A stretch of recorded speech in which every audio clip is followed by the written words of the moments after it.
मध्यम वर्गाला काय मिळालं आपण जाणून घेतलं, पण या देशाचा महत्त्वाचा कणा असलेला जो मायबाप शेतकरी आहे त्याला काय मिळालं? त्याचं उत्पन्न दुप्पट करण्याच्या संदर्भातले आश्वासन होऊन कितीतरी वर्ष झाली. त्याच्यासाठी काही पुढची पावलं आहेत का? या बळीराजासाठी या बजेटमधून नेमकं काय मिळालं? काय घोषणा करण्यात आली आहे? जाणून घेऊया.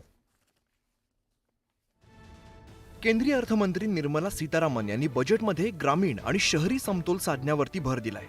हा समतोल साधताना शेती फायद्यात येण्याच्या दृष्टीने योजना जाहीर करण्यात आल्या. बजेटमध्ये शेतकऱ्यांना काय देण्यात आलंय ते आता पाहूया.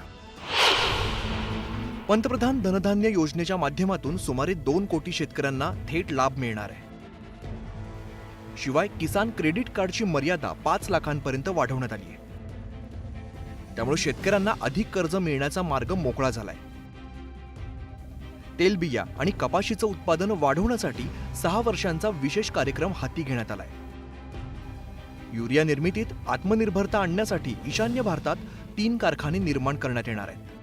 शेतकऱ्यासाठी जे लागणारा वस्तू आहे ते कमी भावामध्ये द्यावे आणि हाय त्या पोझिशनमध्ये पिकलेल्या मालाची अंमलबजावणी करून हाय त्या पोझिशनमध्ये MSP वाढवून गव्हर्नमेंटने खरेदी करावी अशी आमची अपेक्षा आहे.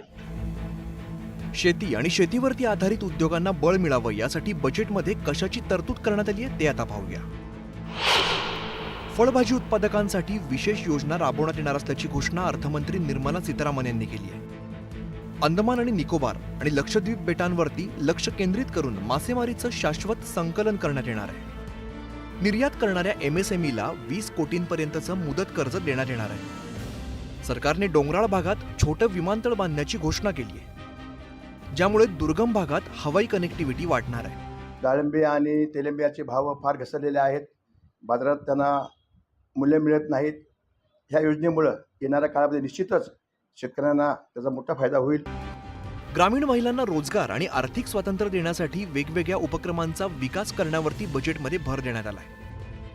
एकंदरीतच ग्रामीण भाग आणि शेतकरी आत्मनिर्भर होऊन आर्थिकदृष्ट्या सक्षम होण्यासाठी हे बजेट उपयुक्त ठरणार असल्याचं स्पष्ट होत आहे.